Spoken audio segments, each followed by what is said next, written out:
Okay, kasama po natin ngayon ang sports manager ng Fair Play for All Foundation. Nandito po tayo ngayon sa Fair Play for All Foundation's Christmas Fair, kung saan libo-libo mga scholars ng ating Fair Play for All Foundation ang nabibigyan ng konting extra regalo o blow-up para dito sa Kapaskuhan. At talaga ramdam na ramdam natin yung kanilang mga ngiti sa kanilang labi dahil of course minsan lang sa isang taon niya na magdiwang ng Pasko. Of course maraming mga sorpresa na inihanda nga yung ating mga ginawa mga fun fairs, mga activities. At kasama natin si Ma'am Ronalyn mula po sa Fair Play for All Foundation para pag-usapan natin yan. At of course, ano ba ang naging accomplishments ng Fair Play for the year 2024? Good morning and welcome to Sports Corner. First, thank you so much, Ma'am Rona. The last time we talked to you was back last year. Pinag-usapan natin ang mga achievements na yun ng Fair Play with Sir Roy. Pero first of all, kamustahin natin yung ating ongoing na Christmas Fair.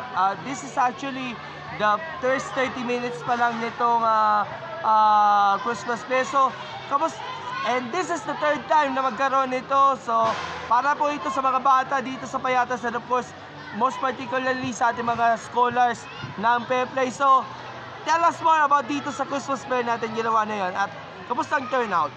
So, yun po, yearly ginagawa namin yung Christmas Fair para i-celebrate yung accomplishments and yung mga opportunities na dumating din sa Fair Play and with the kids din po. And syempre, para tapusin yung taon ng, yun, may ngiti pa rin sa bawat mukha ng mga bata. Kasi marami kaming mga tournaments, leagues na sinalian din nitong buong isang taon. And gusto namin na at least may ganito na makita nila isa't isa, maglaro, mag-enjoy, mag-try ng iba't ibang booths. And of course, makikita natin may mga iba't ibang mga palaro, may mga ukay-ukay sale, tapos may mga nag-exercise pa, at may gift-giving ng mga gulay at prutas, maya-maya lamang konti, tapos mga pagkain, and of course, fun games at playground na rin para ma-enjoy yung ating mga bata sa, of course, galing sa school, and of course, para makapag-spend ng time naman sa leisure, of course, through sports na rin. So, ano ba mga amenities na maaari nating ma-witness natin yung mga bata natin ngayong araw? Ano ba mga amenities po, Mamona? Amenities? And of course, yung activities din. Activities. So, ayun po, meron po kaming bouncy castle, obstacle course, mga footballing, football games, na talagang ayan yung hilig din ng mga kids namin talaga dito sa Payatas. And of course, sa likod naman, ay merong photo booth, may nag-set up din yung cafeteria namin which is all vegan. So, walang meat dyan para din syempre healthy yung mga kids at the same time. DIY na bearings, may face painting, pero may mga games. Prize booth din para sa mga paprano at marami pang iba. So, hanggang anong oras po ngayon araw yung ating fair? At meron ba kayong parang program para dito, yung parang recognition na rin sa lahat ng mga achievers natin for the 2024 maya-maya? Actually, yung sa summer fair, last 3 months ago, ginawa namin yung summer fair. So, doon kami nag-award ng mga kids na talaga nag-excel sa sports. So, this time po for Christmas fair, yung program is yun, to have fun lang, maglaro ng mga games, and then mamaya may performance yung mga staff ng Fair Play para i-present talaga yung objective or goal ng Fair Play and makita yun ng mga kids. And yung accomplishment din ng Fair Play this year, ipe-present, and then yun po. As of the moment, kung mapapansin ninyo, ongoing yung renovation din itong pangalawang court namin. So this year, darating din yung sports styles para mas maging maganda pa tong court namin din. And of course, nagpapasalamat din tayo agad sa lahat ng mga tumulong na dahil nakaplano yata dito sa second court, yung mga improvements, magkakaroon dito ng supporters wall. At ang unang nag-pledge ng support niya ay of course ang Philippine Sports Commission headed by Chairman Richard Bachman at ang opisina ni Senator Pia Cayetano. By the way, si Senator Pia, na-met ko na siya before doon sa press con ng Padel Pilipinas. So, are you grateful sa support sa initial support ng Philippine Sports Commission and of course, si Senator Pia sa Fair Play? Yung sa support ni Senator Pia, ano masasabi niyo sa support ng PSC at Senator Pia? So yun po, kung mapapansin nyo, halos lahat ng mga kids talagang nakakit na. So way back nung batch namin, syempre hindi ganito na lahat full pack, may mga kids. So syempre thank you to Senator Pia for sponsoring us those kids para bigyan yung lahat ng kids din namin. So yun po, may something na valuable na yung mga kids ngayon na yun, magagamit nila sa bawat mga tournaments, leagues. And ayun po yung mga sports equipment namin, sponsored by Senator Pia as well. PSC? PSC. Okay. So, balikan natin yung mga achievements na yun ng Fair Play. Meron kayong 3 miyembro ng national team na galing sa inyo. Tapos, 7 na mga atleta. 8, 9, 10, 11, 14 na mga athletes, pero in particular 7 yung batch of 2024. So, can you summarize muna yung mga achievements ng Fair Play Foundation when it comes sa pagpapataguyod ng grassroots program, lalo na dito sa Payatas in both football and futsal? Ano ang mga achievements for 2024? Siguro, yun nga po na nakapag-produce kami ng talents within the community na may pakita din ng mga kids na kapag nabigyan sila ng tamang suporta, tamang opportunity, kaya din nila mag-excel katulad ng mga ibang kids. So yun po talaga yung greatest achievements ng Fair Play na kaya namin maglagay or mag-produce ng product na pwedeng maglaro sa national team, represent yung Pilipinas. At the same time, yun, bigyan ng opportunity yung mga kids makapag-aral sa mga prestigious school dito sa Pilipinas. Katulad ko na din, na bilang isang dating Fair Play scholar din, na isa sa mga unang batch na pagtapos sa UST dahil sa paglalaro ng football, nabigyan ng opportunity and giving back to the community. Actually, karamihan sa mga miyembro naglaro na sa UMAC, tapos sa iba pang mga schools. UST, SEU, UP, PUP, Aquinas, NU, at marami, Philippine Christian University. At marami pang iba, syempre. Pero bukod pa rito, meron din kayo mga sinusuportahan na mga kupunan, lalo na yung Philippine team na pinadala natin for the ASEAN Futsal Tournament. Of course, todo support ang Fair Play dito sa endeavor ng ating national team ng futsal natin. Ma'am Ronaldin, kamusta po? Yun nga po yung last time na may ASEAN, nagdala rin kami ng mga kids. Also, meron kaming 2 kids din, which is Agot and Teo na naglaro to represent Philippines on the ASEAN Cup din.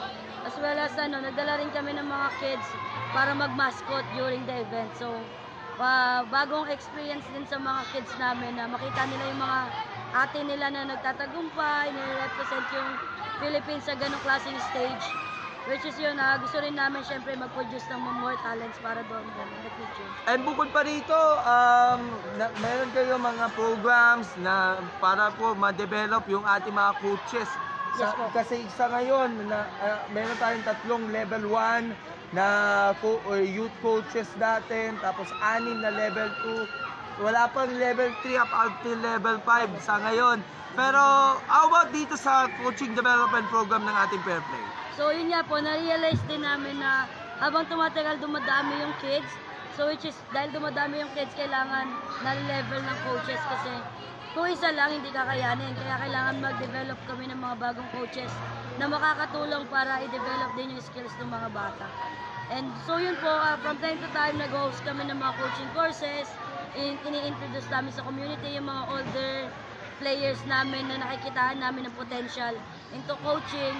Sinusuport talaga namin sila na mag-apply sila sa mga coaching courses, mag-attend ng mga license coaching courses dito rin sa Pilipinas. Yun din, para din, yun, pwedeng gamitin ng mga older players namin yun as career din, syempre in the future, and talents din nila. So yun po. What about dito sa mga paliga? Kasi last time, meron din kayong under 17, under 14 na mga liga and open leagues na sinasagawa dito sa mismong Fair Play Sports Center. It is also for exposure na rin para makapaganda na rin sila sa mga top tier tournaments in the future. Yes po. So yun, nag-host kami ng Fair Play Futsal League. Kakatapos lang rin last week nung aming last season ng Fair Play Futsal League, which is 4 weeks yun, with U17s and U14s that time. Yun po, yung purpose lang talaga ng Fair Play Futsal League is mag-develop ng talents within the community. I-invite yung mga kalapit namin ng mga teams, Gawad Kalinga, Santo Cristo, mga schools, North Caloocan, Yeno FC, Basilios FC. Yun po yung mga malalapit sa amin, which is for free lang yung Fair Play Futsal League para i-cater na yung mga poor communities din na syempre hindi ganun kadaming funds na nakukuha. Isilibre namin sa ganung klaseng liga din po para mag-improve yung kids nila at the same time mag-challenge nila rin yung kids namin. So yun po talaga yung purpose namin. And bukod pa rito, meron ba kayo mga other activities outside sports ang Fair Play na sinasagawa this 2024 po? Yes po, so ongoing pa rin naman po yung academic support din ng mga namin sa Fair Play Scholar. So meron kaming youth center, cafeteria, and then itong sports, yung tatlong major projects na program na ino-offer ng Fair Play. So yun po, lahat yun is ongoing pa. Siyempre para magtagumpay yung isang bata, hindi sapat na sports lang yung meron siya. Kailangan okay din yung academics niya, okay yung lifestyle, okay yung health. So yun po yung tatlong pinaka-importante na nakita namin na makakatulong para mag-develop, maging successful yung isang bata in the future. Okay, so what do we expect para sa Fair Play for All this 2025? Bukod pa rito sa court na i-renovate natin dito sa Payatas po. So yun po, syempre along the way nakita namin na ano yung mga weakness, ano yung kailangan i-improve. So by next year gusto namin target yon and i-improve pa.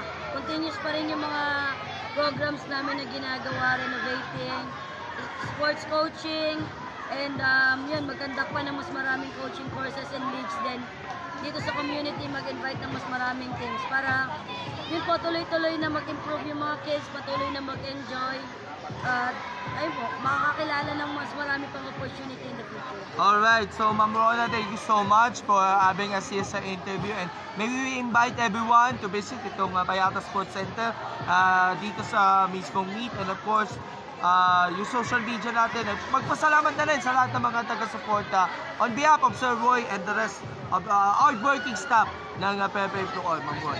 Thank you po. So, mag-shoutout ka muna sa mga supporters natin. Ayun po. So, kung gusto niyo po malaman yung iba pa para sa Fair Play, meron po kami Fair Play official page sa Facebook, Fair Play for All Foundation.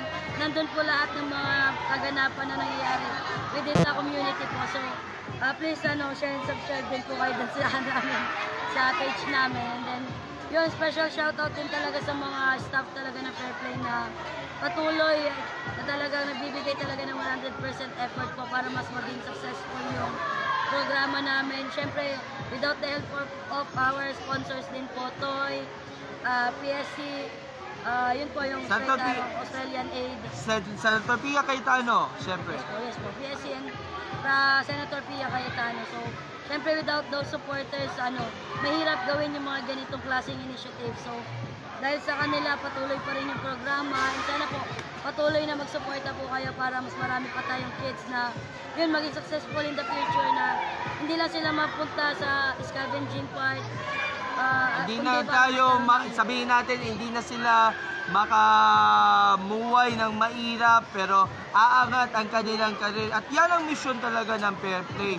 Yan ang main goal niya, to help yung ating mga kabataan niya to reach out to sports. Ito yung prinsipyo nyo, Ma'am Rona, at ito yung pangarap nyo na matagal na inattain at pinapasan na rin sa mga bata. So ano ang advice ninyo sa ating mga kabataan? So yun po, palagi namin sinasabi sa kanila na we can show the way, pero sila talaga yung kailangan magpursige para kunin yung mga opportunity na yun. So nandito yung Fair Play para i-support sila, ipakita sa kanila paano, ano yung daan patungo doon sa success, pero kailangan sila yung magtrabaho para doon. At mag-enjoy lang sila sa ginagawa nila. As long as nag-enjoy sila, mag-continue sila, madidiscover nila yung iba pa nilang opportunity or ibang path na pwede nilang tahakin din. And nandito lang din kami para, ayun, i-support sila doon sa path na yun. Alright, Ma'am Mona, all the best. Congratulations sa Fair Play for a successful 2024.